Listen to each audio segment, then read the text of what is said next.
जय हिंद। आप सभी को, आप सभी का हमारे YouTube चैनल पर बहुत बहुत स्वागत है। आज की क्लास में हमारा जो टॉपिक है वो रस है, जो कि हिंदी व्याकरण का बहुत ही महत्वपूर्ण भाग है और परीक्षा की दृष्टि से भी बहुत महत्वपूर्ण है, क्योंकि परीक्षाओं में इससे संबंधित कई क्वेश्चन पूछे जाते हैं। तो चलिए सबसे पहले हम रस क्या है, रस के प्रवर्तक कौन है, इन सबको जो है जानते हैं। तो रस संप्रदाय के प्रवर्तक कौन है? तो रस संप्रदाय के जो प्रवर्तक थे वो भरत मुनि थे, और इन्होंने रस की सबसे सटीक परिभाषा इन्होंने ही दी थी। और इन्होंने अपनी पुस्तक नाट्य शास्त्र के 6ठे अध्याय में रस की परिभाषा, रस को जो है परिभाषित किया है। तो चलिए देखते हैं रस संप्रदाय के प्रवर्तक जो हैं वो कौन है। वो है भरत मुनि। कौन? भरत मुनि रस संप्रदाय के प्रवर्तक हैं। इनकी जो रचना है, इनकी रचना को भी परीक्षाओं में बहुत पूछा जाता है।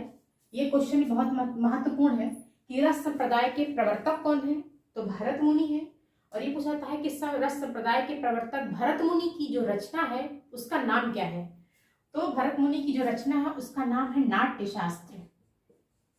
नाट्य शास्त्र।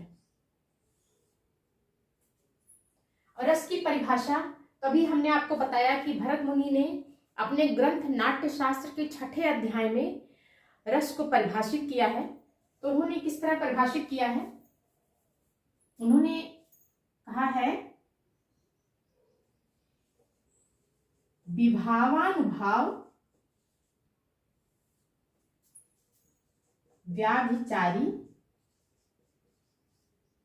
संयोगा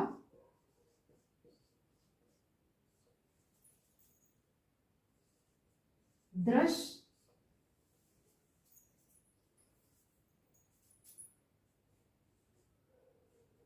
निष्पत्ति। उन्होंने क्या कहा है? विभावानुभाव व्याभिचारी संयोगा दृश निष्पत्ति, यानी कि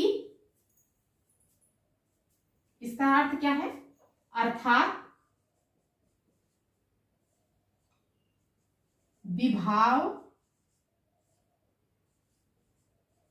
अनुभाव और संचारी भाव, संचारी भाव के संयोग से, भाव के संयोग से रस की निष्पत्ति होती है। क्या? रस की निष्पत्ति होती है।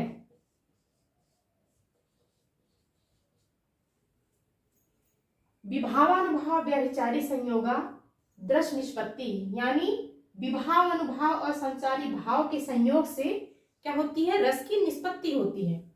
और रस के अंग या भाग कितने हैं? तो रस के कितने भाग हैं? 4 भाग हैं। और ये पेपर पीजीटी 2013 में पूछा गया था। कब? पीजीटी 2013 में पूछा गया था कि रस के कितने भाग हैं। तो कौन कौन से भाग हैं? नंबर 1 है संचारी स्थायी भाव, स्थायी भाव। दूसरा है विभाव, दूसरा विभाव है। तीसरा है अनुभाव और चौथा है संचारी भाव। चौथा कौन सा है? संचारी भाव। इस प्रकार से रस के कितने अंग आए हुए हैं? 4 हैं। स्थायी भाव, विभाव, अनुभाव और संचारी भाव। ये पीजीटी 2013 में ये वाला प्रश्न पूछा गया था कि रस के कितने अवयव या रस के कितने अंग हैं। इसको नोट कर लीजिए।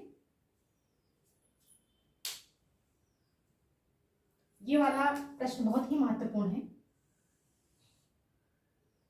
नाट्यशास्त्र किसकी रचना है और रस के प्रणेता कौन है? ये वाला क्वेश्चन, तो इसको नोट कर लीजिए।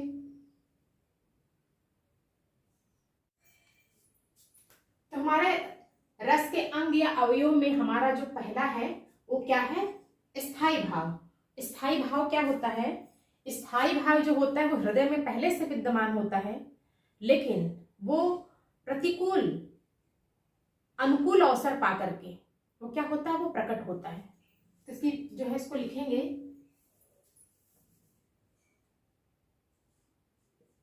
जो भाव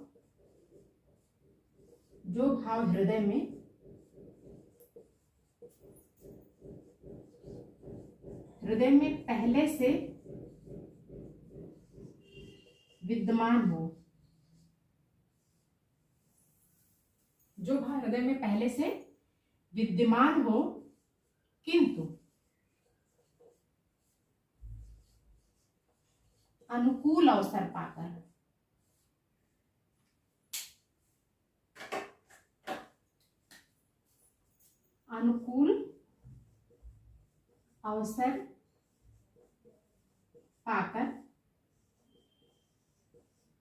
प्रकट हो, स्थायी भाव कहलाता है। स्थायी भाव कहलाता है।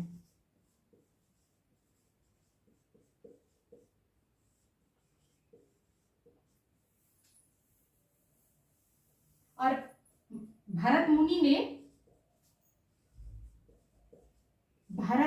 ने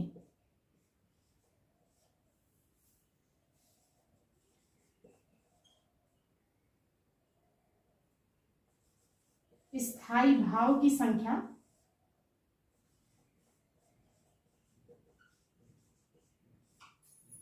8 मानी है।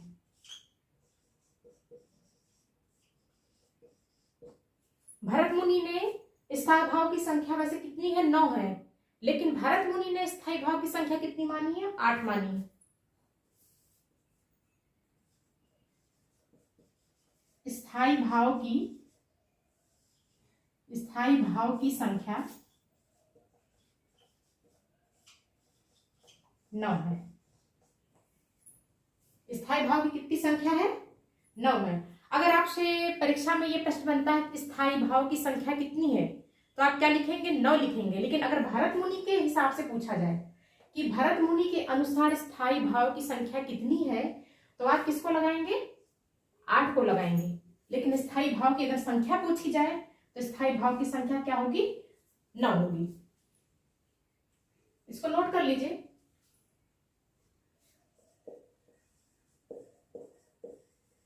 भरत मुनि के अनुसार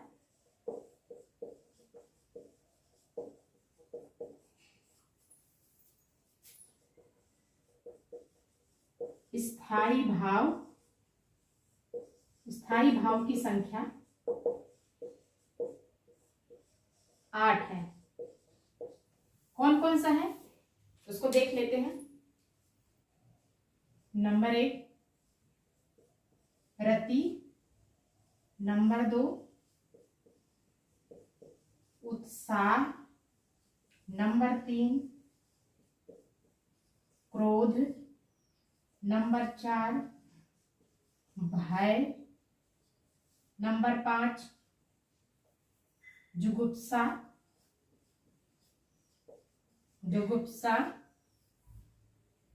नंबर 6 हास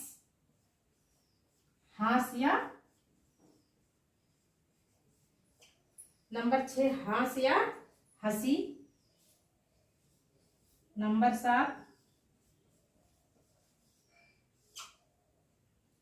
7 हो गया शोक, और नंबर 8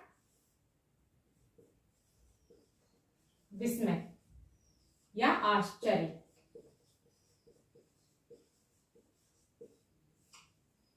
इस तरह से भरत मुनि के अनुसार स्थायी भाव की संख्या 8 है। पहला रति है, दूसरा उत्साह है, तीसरा क्रोध है, चौथा भय है, पांचवा जुगुप्सा है, छठवां हंसी है, सातवां शोक है और आठवां विस्मय है। और स्थायी भाव की संख्या अगर 9 दिख रहा है तो 9वां कौन सा है? 9वां निर्वेद है। कौन सा है? ये निर्वेद है। और ये भरत मुनि ने इसको जो है अपने रचना नाट्य शास्त्र में इसको जगह नहीं दी है। निर्वेद जो है वो शांत रस का स्थायी भाव होता है, और भरत मुनि ने शांत रस को अपने पाठ्य पुस्तक नाट्य शास्त्र में कोई स्थान नहीं दिया है। उनकी जो रचना है ये 8 है, सॉरी, इनकी जो स्थायी भाव की संख्या उन्होंने जो मानी है वो ये 8 मानी है। विभाव, दूसरा कौन सा है? विभाव। विभाव किसे कहते हैं? विभाव वो है जो कारण दूसरे व्यक्ति में स्थायी भाव को जागृत करे, उसे क्या कहते हैं? उसे विभाव कहते हैं। क्या है? जो कारण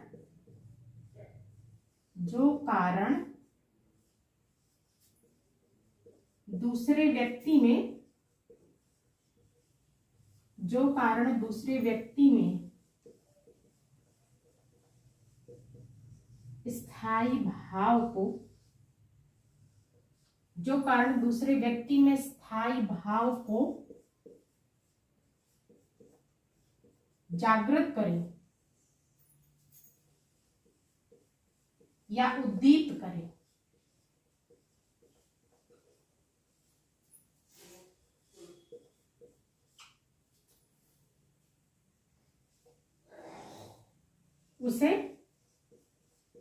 उसे विभाव कहते हैं।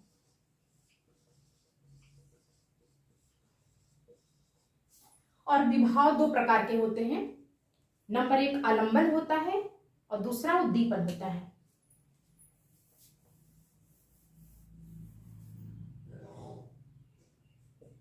विभाव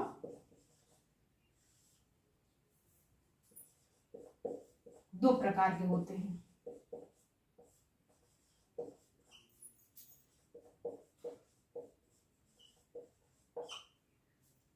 विभाव 2 प्रकार के होते हैं। नंबर 1 आलंबन और नंबर 2 उद्दीपन। ये भी पूछा था पेपर में विभाव कितने प्रकार के होते हैं, ये भी पीजीटी में पूछा गया है। पहला क्या है? आलंबन। आलंबन का मतलब क्या होता है? किसी चीज का सहारा लेना। इसका क्या है? जिस व्यक्ति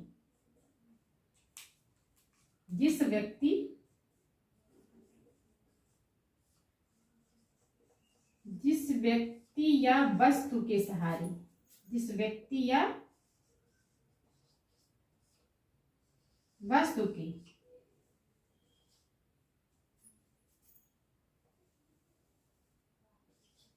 आलंबन से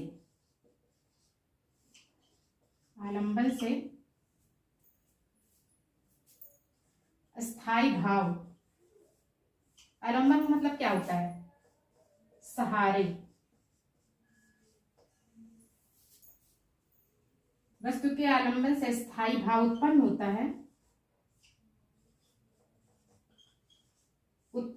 है,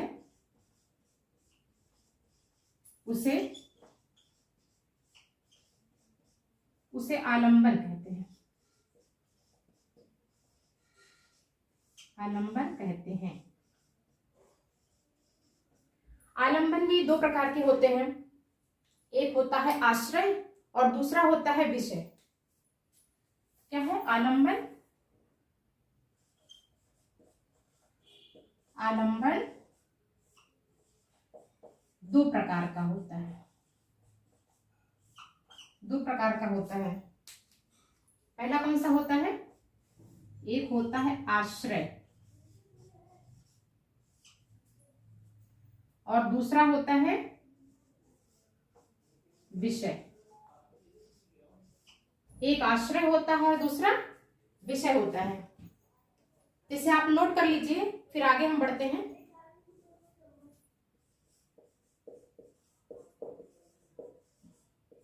आलंबन कितने प्रकार के होते हैं? दो।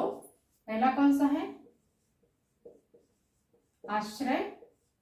और दूसरा कौन सा है? विषय। आश्रय क्या है?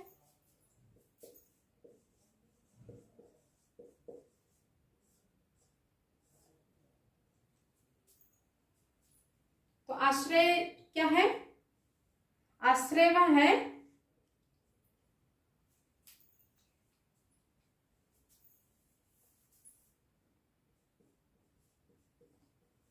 जिस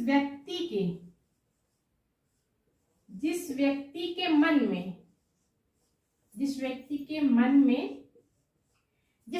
मन में स्थायी भाव उत्पन्न होता है, वो क्या होता है? वो आश्रय कहलाता है। मन में स्थायी भाव, जिस व्यक्ति के मन में स्थायी भाव उत्पन्न होता है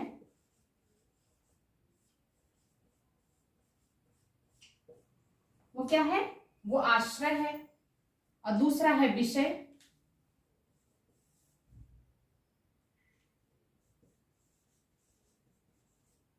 दूसरा विषय है। विषय क्या है? जिस व्यक्ति को लेकर के स्थायी भाव उत्पन्न होता है या जिस व्यक्ति के कारण उत्पन्न होता है।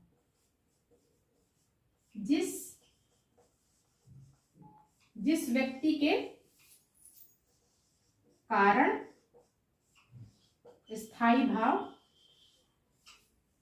स्थायी भाव उत्पन्न होता है। स्थायी भाव उत्पन्न होता है वो क्या कहलाता है? वो विषय कहलाता है। इस प्रकार से हमने देखा कि विभाव में क्या होता है। विभाव दो प्रकार के होते हैं, एक आलंबन होता है और एक उद्दीपन होता है। तो आलंबन में भी आलंबन दो प्रकार का होता है, एक आश्रय होता है और एक विषय होता है। आश्रय क्या है? जिस व्यक्ति के मन में स्थायी भाव जो उत्पन्न होता है वो आश्रय कहलाता है, और जिस व्यक्ति के कारण स्थायी भाव उत्पन्न होता है वो विषय कहलाता है। अब उद्दीपन देख लेते हैं। उद्दीपन क्या है?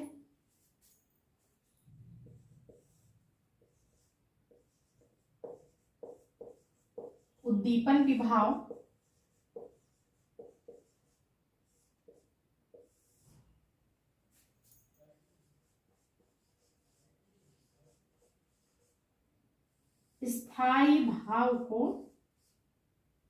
स्थायी भाव को उद्दीप्त करने वाला। क्या? स्थायी भाव को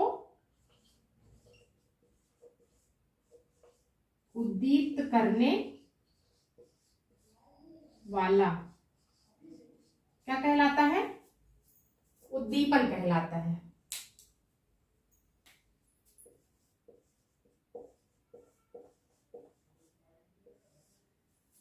करने वाला उद्दीपन कहलाता है।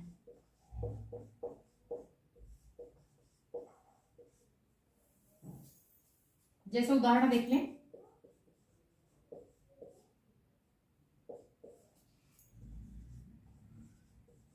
सुंदर पुष्पित और एकांत उद्यान में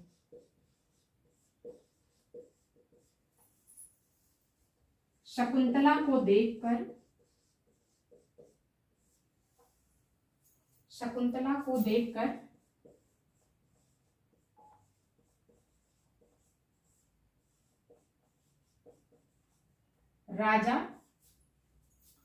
राजा दुष्यंत के मन में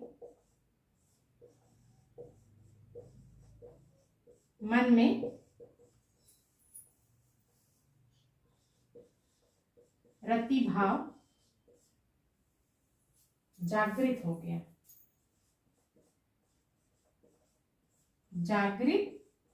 गया। इसमें क्या है?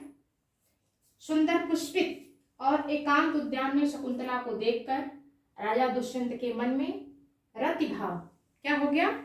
जागृत हो गया। इसमें क्या है? उद्दीपन विभाव क्या है? इसमें उद्दीपन विभाव क्या है? जो स्थायी भाव को उद्दीप्त कर रहा है दीपन विभाग में क्या सुंदर पुष्प है और उद्यान है। क्या है? सुंदर पुष्प और उद्यान। और इसमें जो है आलंबन विभाग अगर देखा जाए तो इसमें आलंबन विभाग कौन से हैं? इसमें जो है आलंबन विभाग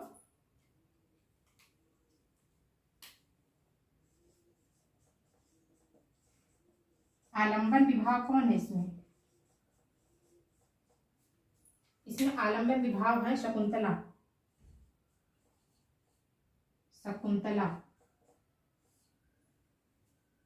आलंबन विभाग कौन है इसमें?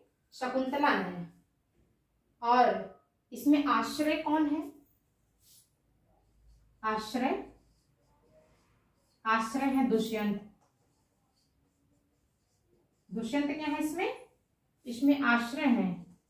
और विषय हमने भी क्या पढ़ा है कि मतलब जिसको लेकर के स्थायी भाव उत्पन्न हो। तो इसमें कौन है जिसको लेकर स्थायी भाव उत्पन्न हुआ है? शकुंतला है।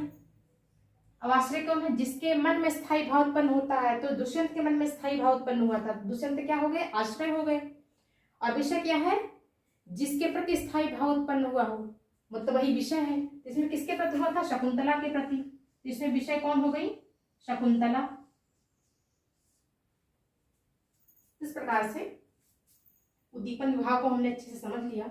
स्थायी भाव क्या है, उद्दीपन क्या है, आश्रय क्या है, विषय क्या है, आलंबन विभाग क्या है, इसको हमने देख लिया। रस का तीसरा अंग कौन सा है?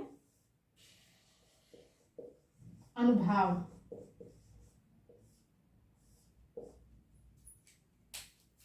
तो इसमें क्या अनु का क्या अर्थ है? अनु का अर्थ है बाद में।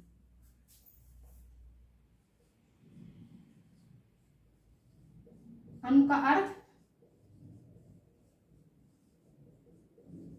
बाद में, यानी कि स्थायी भाव उत्पन्न होने के बाद जो भाव प्रकट होता है वो क्या होता है? वो अनुभाव कहलाता है। इसको देख लेते हैं। स्थायी भाव प्रकट होने के बाद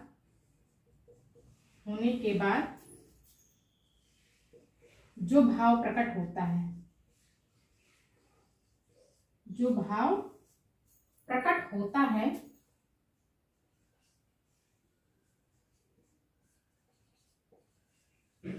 उससे क्या कहते हैं? उससे अनुभाव कहते हैं।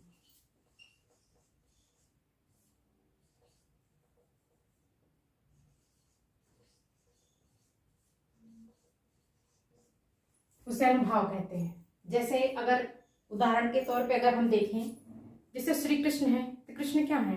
कृष्ण को देख करके एक स्थायी भाव प्रकट होता है कि गोपियां क्या होती हैं? प्रसन्न होती हैं। तो प्रसन्न होना क्या हो गया? स्थायी भाव हो गया। अब प्रसन्न होने के बाद वो जो भी चेष्टाएं करती हैं, प्रसन्न होने के बाद हंसती हैं, शर्माती हैं, इठलाती हैं, जो भी करती हैं, वो उसका क्या हो गया? वो अनुभव हो गया। इस प्रकार से स्थायी भाव जब प्रकट हो जाता है उसके बाद जो भाव जो है बाहरी रूप से प्रकट किया जाता है। या जैसे भय हो गया, जब हम किसी चीज को देखकर भयभीत होते हैं तो हमारा स्थायी भाव क्या हो गया? भय होता है। भयभीत होते हैं तो भय को देख करके फिर हम क्या करते हैं? भागते हैं, दौड़ लगा देते हैं। तो हमारा क्या हो गया? वो हमारा अनुभव हो गया, क्योंकि वो क्या है? वो बाहरी रूप से प्रकट हो रहा है। तो हमारा क्या हो गया? वो अनुभव हो गया। चौथा है संचारी भाव।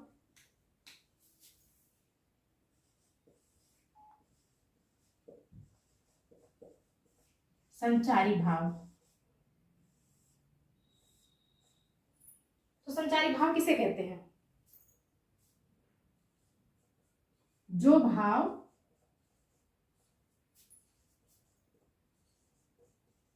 संचारी भाव को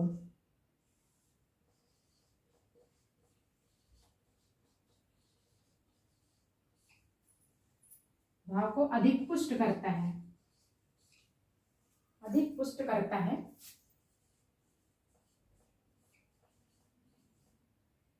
संचारी भाव कहलाता है।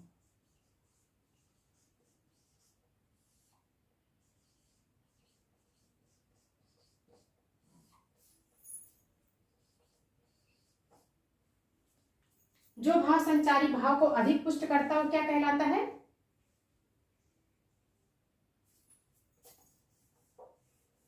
जो भाव स्थायी भाव को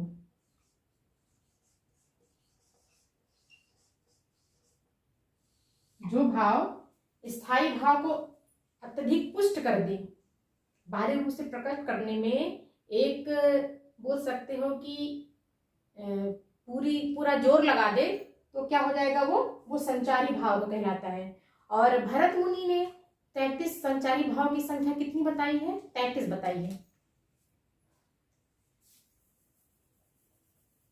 संचारी भाव की संख्या कितनी है? 33 मानी गई है। इसको लिख लीजिए,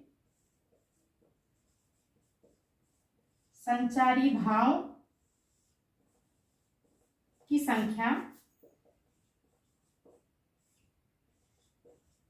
33 मानी गई है।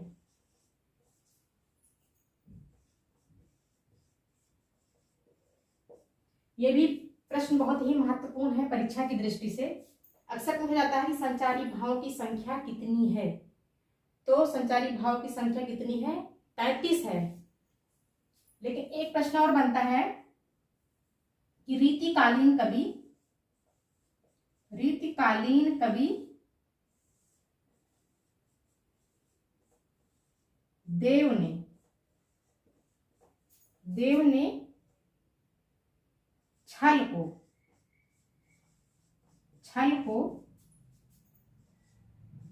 34वें संचारी भाव के रूप में माना है। संचारी भाव के रूप में माना है। ये क्वेश्चन जो है किससे पूछा गया है? ये क्वेश्चन भी पीजीटी में 2000 में पूछा गया है। कब पूछा गया है? ये क्वेश्चन पीजीटी 2000 में पूछा गया है कि संचारी भाव का जो 34वां संचारी भाव छल है, उसको किसने छल को संचारी भाव के रूप में किसने माना है? तो किसने माना है? रीतकालीन कवि देव ने माना है। इसको नोट कर लीजिए। जितना हमने आपको अभी तक पढ़ाया है उसमें से 2 से 3 क्वेश्चन पेपर में बनते ही बनते हैं। और अब आप एक तरफ रस लिखिए और एक तरफ उसके स्थायी भाव लिखिए। रस और दूसरी तरफ स्थायी भाव। हमारा पहला रस कौन सा है? श्रृंगार। इसका स्थायी भाव क्या है? रति या प्रेम। पहला रस कौन सा है? श्रृंगार है। दूसरा कौन सा है?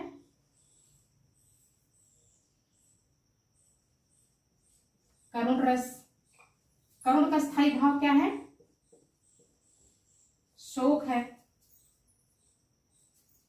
तीसरा रस कौन सा है? वीर रस। वीर रस। वीर का स्थायी भाव क्या है? उत्साह।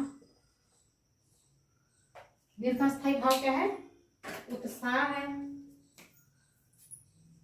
चौथा क्या है? भयानक। भयानक का स्थायी भाव क्या है? भय। पांचवा है विभत्स।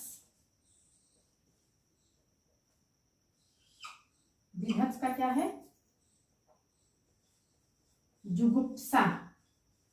इसको ब्रैकेट में लिख सकते हैं घृणा।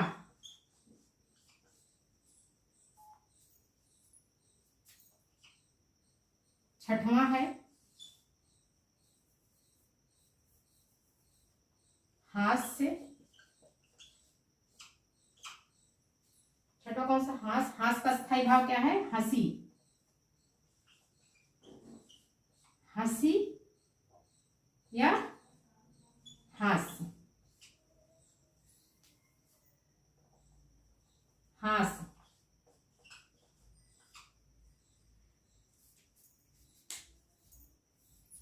कौन सा है? अद्भुत। अद्भुत का कौन सा है स्थायी भाव? आश्चर्य। क्या है? आश्चर्य है, या विस्मय लिख सकते हो।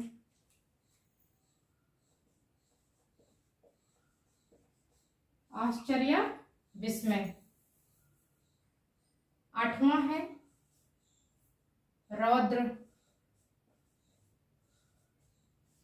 रौद्र है आठवां। रौद्र का स्थायी भाव क्या है? क्रोध। रौद्र का स्थायी भाव क्या है? क्रोध। इतना जितना आप देख रहे हैं ये भरत मुनि के हिसाब से स्थायी भाव है। उन्होंने अपने जो है पुस्तक नाट्यशास्त्र में इतने रस का वर्णन किया है। उसके बाद जो है, जो हमारा नौवां रस है वो कौन सा है? नौवां रस है शांत रस। शांत रस। शांत रस का स्थायी भाव क्या है? निर्वेद है। निर्वेद। लेकिन भरत मुनि ने शांत रस को अपने नाट्य शास्त्र में जगह नहीं दी है। तो ये जो शांत रस है, शांत रस को जो है रस किसने माना?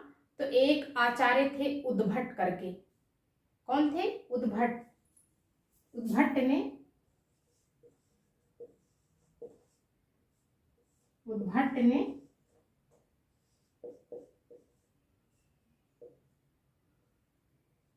शांत रस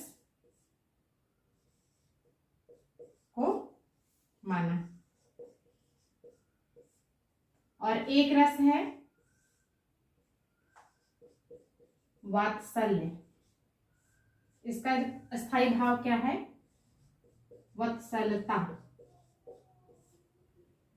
11वां है भक्ति। भक्ति का स्थायी भाव क्या है? भय। इन दोनों को बाद में आचार्यों ने शामिल किया। इन दोनों को क्या है? बाद में आचार्य ने शामिल किया। लेकिन अगर आपसे प्रश्न बने कि भरत मुनि के अनुसार स्थायी भाव की संख्या कितनी है, या भरत मुनि के अनुसार रस कितने हैं, तो 8 माना जाएगा। और अगर पूछा जाए कि रस कितने प्रकार के होते हैं, तो आप कितना लिखेंगे? 9 प्रकार के होते हैं। लेकिन भरत मुनि के हिसाब से अगर पूछा जाए तो कितने प्रकार के? 8 प्रकार के जो है कहा जाएगा। और ये वात्सल्य रस और भक्ति रस, इन दोनों रस को जो है बाद में आचार्यों ने शामिल किया है। लेकिन ये रसों की गणना में इसको शामिल नहीं किया जाता है। अगर बस प्रश्न परीक्षा में ये पूछ लिया जाता है कि वात्सल्य रस का स्थायी भाव क्या है और भक्ति रस का स्थायी भाव क्या है, ये पूछा जाता है। लेकिन ये रसों की गणना में इसको शामिल नहीं किया जाता है। रसों की गणना में अगर भरत मुनि के हिसाब से पूछा जाएगा तो आप 8 लगाएंगे। और अगर सिर्फ इतना पूछा जाएगा कि रस कितने प्रकार के होते हैं, तो रस 9 प्रकार के होते हैं। आप इतना आप लिखिएगा। और इसके स्थायी भाव पूछ सकता है, या इसकी पहचान पूछ सकता है कि कोई भी कविता की लाइन दे देगा, पूछेगा कि इसमें कौन सा रस है, वात्सल्य रस है कि भक्ति रस है। इस तरह के क्वेश्चन पेपर में आ सकते हैं। तो इसको नोट कर लीजिए। और आज की क्लास हमारी यहीं तक है। आपको हमारी क्लास कैसी लगी आप कमेंट बॉक्स में जरूर बताइएगा। और आप अगर हमारे चैनल पर नए हैं तो आप हमारे चैनल को सब्सक्राइब कीजिएगा। और अगर आपको हमारा वीडियो पसंद आया हो तो लाइक भी कीजिएगा और कमेंट भी कीजिएगा, क्योंकि आपका कमेंट हमारा मोटिवेशन होता है। धन्यवाद।